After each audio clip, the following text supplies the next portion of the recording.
Desert Island, Cormo. Make it Cormo.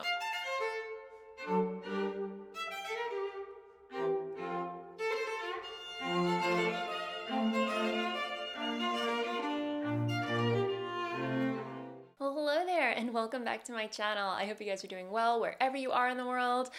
Wow, guys, what a difference a week makes. I am feeling so much more rested. I don't know if you could tell in the last episode, but I was a little burnt out. I was definitely, while I was editing that video, I'm like, man, Kristen, you look so tired. Get some sleep.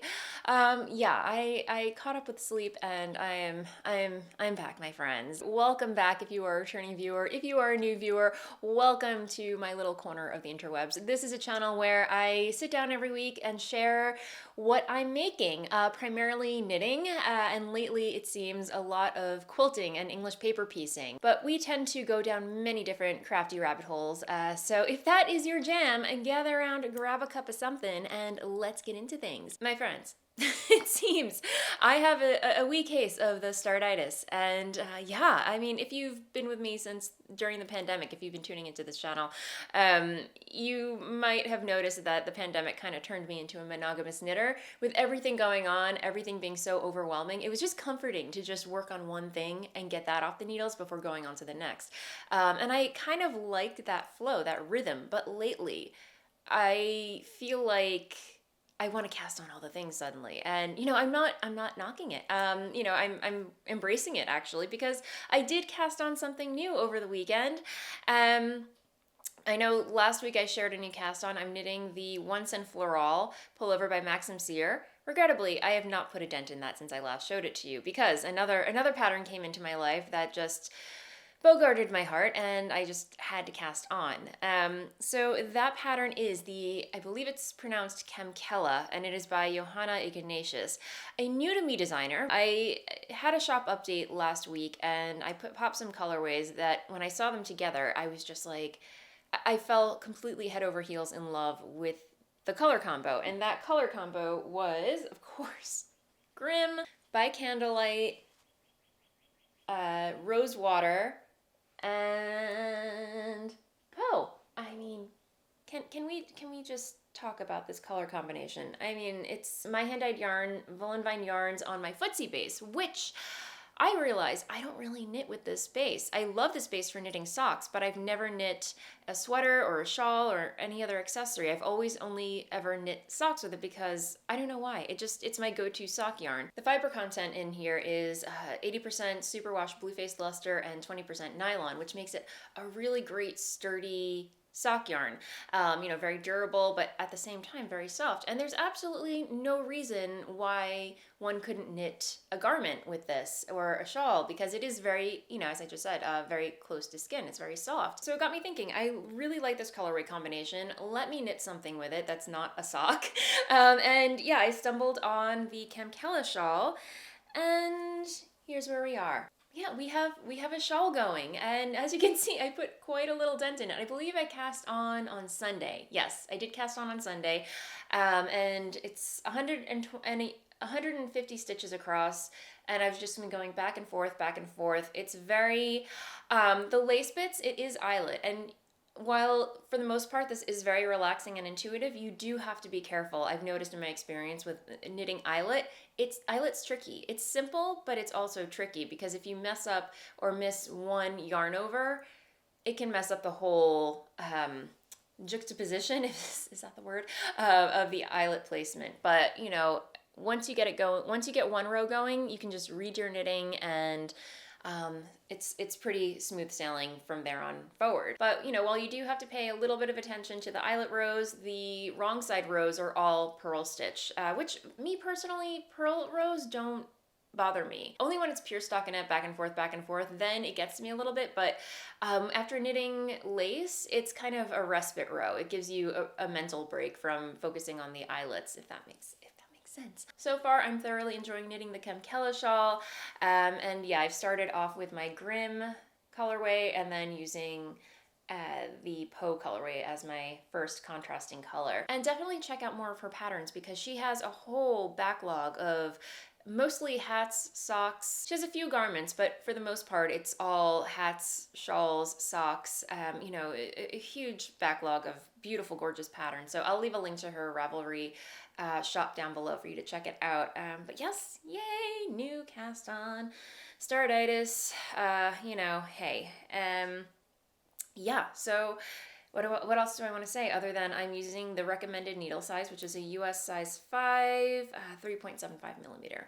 And that, I believe, is all that I want to say about that. But I should probably address the elephant or elephants in the room.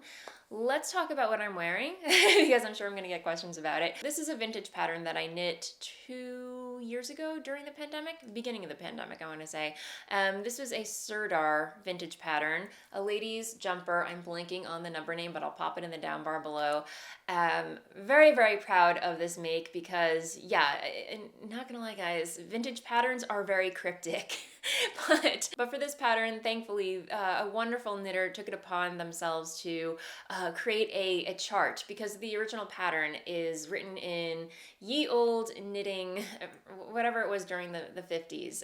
You know, knitting terms were very cryptic and total different language from what it is today. But they translated the written directions into a chart, so it made all of this easier to follow. If knitting vintage patterns intimidates you, yeah, I mean, I'm not gonna lie, it's a challenge. It's a challenge, but if you take things slowly, break things down one step at a time, it can certainly be done.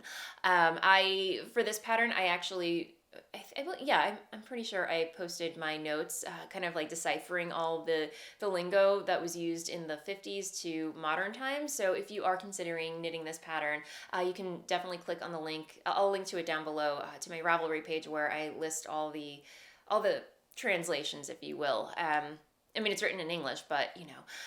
The other thing that I want to mention about this pattern is that they only give you 3 sizes. So yeah, if you are looking to knit a bigger or smaller size, this is, I believe, was a size 32, which luckily worked out because I am a size 32 bust. So, but yes, if you are looking to knit a larger size or much smaller size, you're going to have to do some mathing, just so you know. But again, all the details down below. And again, I used my hand-dyed yarns, Voolenvine yarns, on my Nouveau base, which is a single ply superwash merino, to knit this in my Voolenvine number 9 colorway. A delightful, glorious mauve that just my absolute favorite shade of mauve. Yeah, so yay! Serdar vintage jumper number, whatever it is in the down bar. And on Margot the mannequin, she is wearing my quill shawl, a pattern by Brooklyn Tweed, using really yummy Fox Farm Cormo that I picked up over the years. Like every year that I went to Rhinebeck, Fox Hill Farm had a booth there, and I would always pick up one skein of the same yarn and never knew what to make with it until recently. I knit this last year it was done in time for my 38th birthday. So finished that, got to wear it on my birthday, and yeah, it's so absolutely delightfully soft. I mean, Cormo is chef's kiss, my favorite yarn ever. I mean, Desert Island, Cormo. Make it Cormo. Sorry, Cashmere. Don't tell Cashmere. Fox Hill Farm, FYI, they don't really have an online presence. I will put their information down below, but typically they show up at New York yarn festivals like Rhinebeck, and then I believe they're also at the New England Fiber Fest occasionally. East Coast, I think. Those are the elephants in the room, in case any of you were wondering. Moving along, I believe that is all the knitting, crochet, fiber content that I have to share with you. My mitered square Afghan is coming along nicely. It's just a process of making multiple mitered squares for me to stitch together. I'm going to take a break from talking about that this week, but in the meantime, let's talk some EPP, shall we? English paper piecing, because I know some of you out there are just as obsessed with EPP as I am. This is a little project that I have, again, no idea what it's going to grow up to be, but I'm using scraps from my William Morris quilt. I purchased a fat quarter bundle of Free Spirits William Morris & Co. fabric. made a quilt with that. The quilt is waiting to be sent away to be actually quilted by a long armor. But I was left over with all these little bits and pieces and scraps, so I decided to run it through my GoMe die cutter because I have all these little die cuts to make hexis and diamonds. And yeah, just using scraps, I'm making this little, I think this is just going to grow up to be a giant mug rug or pot holder. It's just been a really nice, relaxing thing to work on at the end of the day, just stitching hexes and diamonds together. And yeah, I'm building all these pieces around, I don't know if you can tell, but this little guy right here in the center, the strawberry thief. So last night I worked on this column right here, just stitching all these hexes to this side. And then I'm going to stitch some more hexes to this side, and then on this side. And then I'm just going to make a little sandwich, bind it, and do a little quilting to it. I don't know, well, we shall see. But yeah, it's just such a really nice, chill thing to do at the end of the day. And here's the background. So you can see that I left in the paper pieces around the edges and have removed them from the center. So once a piece has been completely surrounded or all around, you can pluck out the paper pieces and, you know, make it a little more malleable. Overall, just super easy, super relaxing. I liken it to garter stitch, if you will. But yes, as I mentioned, I used my GoMe die cutter. I have these die cuts, or these dies, I should say. As I show off every week, you're probably sick of me talking about them, but in case you are just tuning in and curious, yeah, these are the dies that go. These are the dies that go through the machine. You put your fabric here on the larger hexes and your cardboard cutouts on the smaller hexes, and then you put the mat down and you roll it through, and then it just makes it super easy to cut out all your pieces for you, and it's done. And then, of course, I picked up the diamond shapes.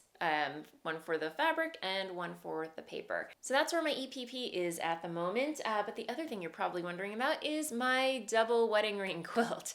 Last week I shared how I'm making practice blocks to make a double wedding ring quilt using templates. Because the double wedding quilt involves sewing curved edges, that is something, well, I'm not a stranger to sewing curved edges, because when I was sewing garments, sewing princess seams are sewn on a curve.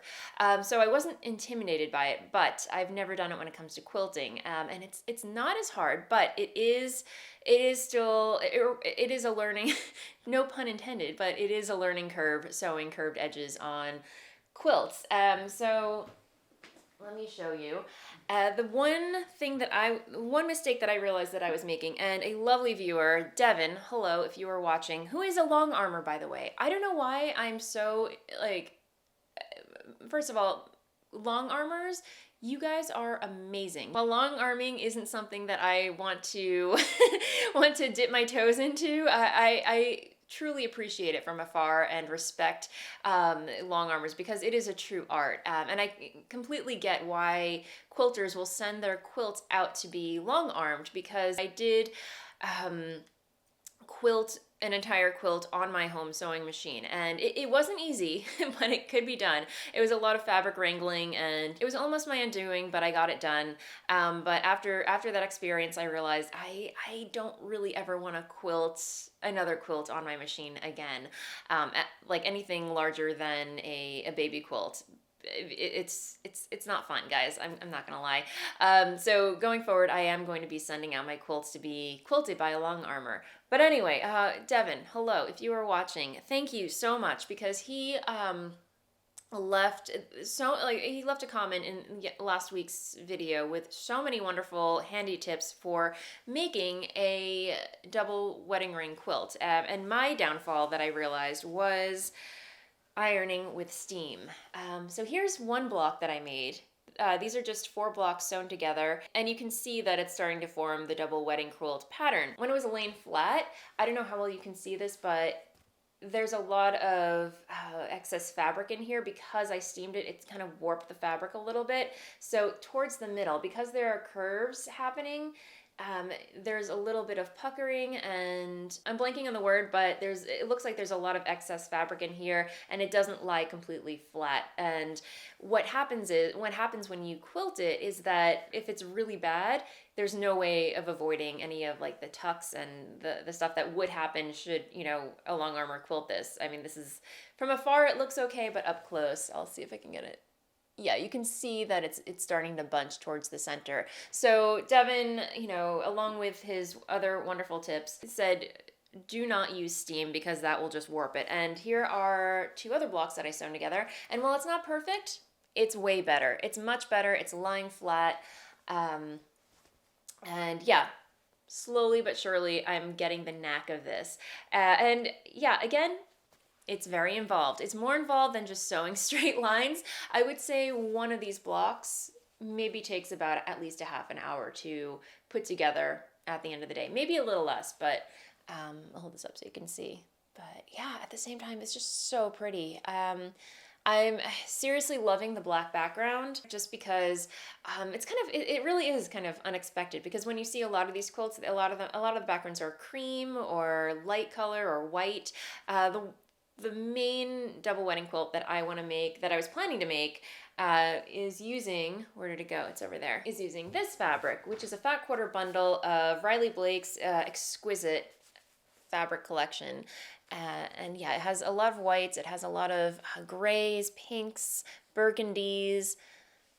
Skein Ellie, I see you. Burgundy. Yeah, it's just super floral, super shabby chic.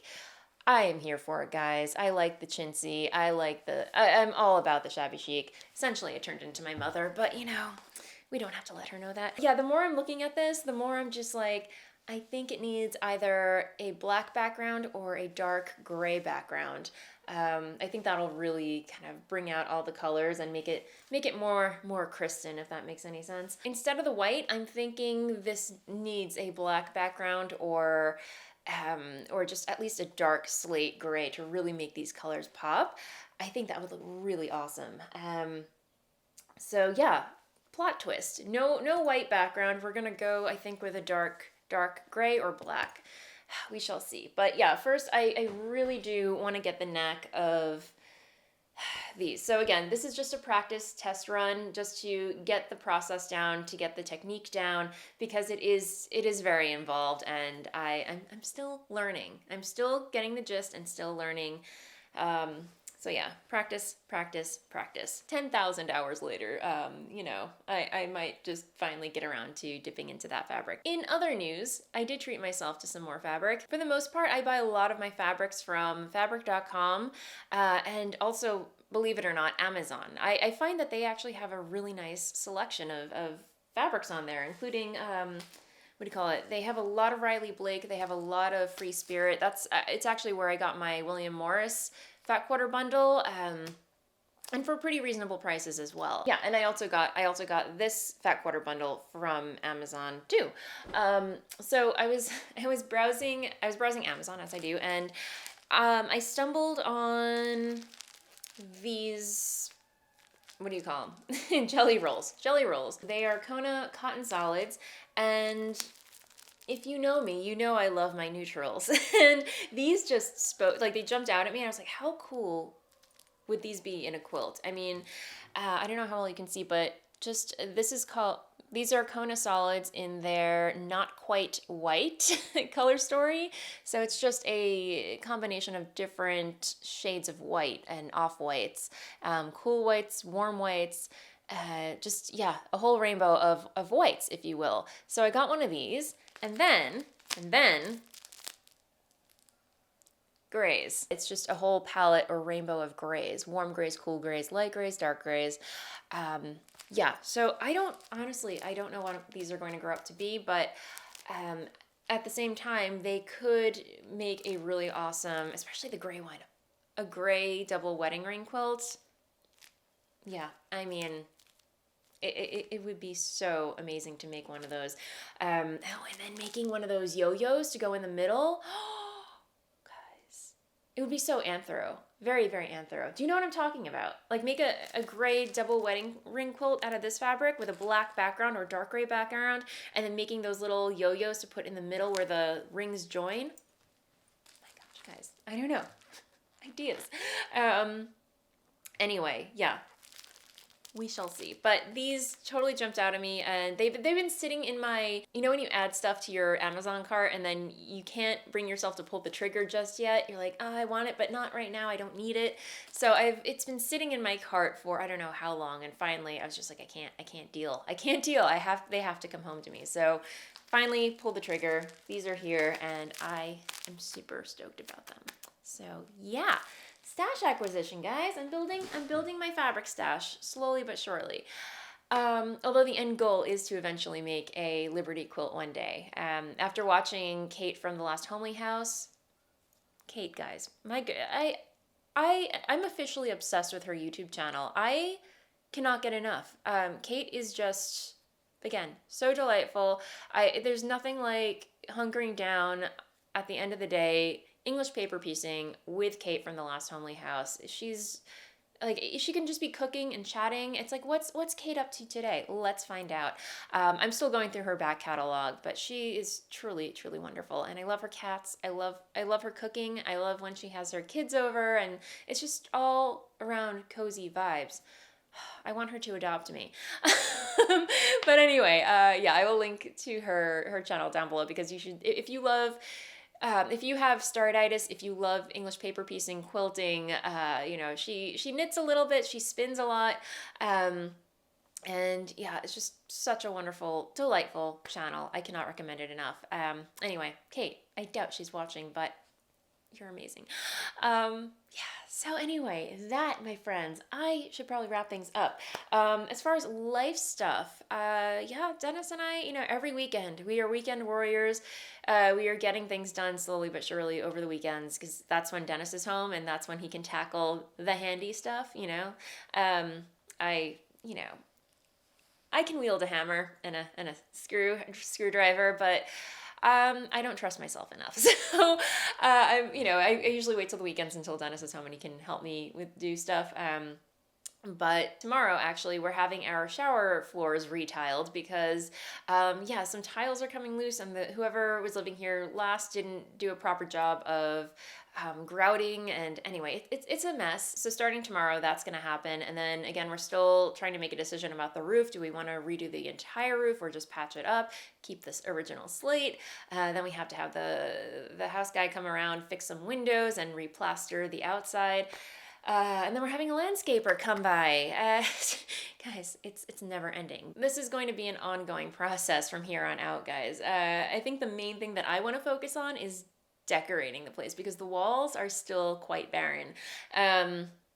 So I've got to go through all of our wall art that we had from the last place and figure out what works and what doesn't work for us anymore. It's really interesting though, like going through our, you know, like looking at our artwork from our previous places, how our tastes have changed over the years. Like a lot of the prints that I had in my previous craft room, while I really do like them, I feel like they're a little, I don't know, I feel like I've outgrown them, or they just don't fit with my aesthetic anymore. And anyway, I have to figure out what I'm going to do and how this is going to look once the wallpaper is up. Anyway, work in progress, as I keep saying. So yeah, all right, my friends, I am going to wrap things up. Thank you so much, as always, for hanging out with me.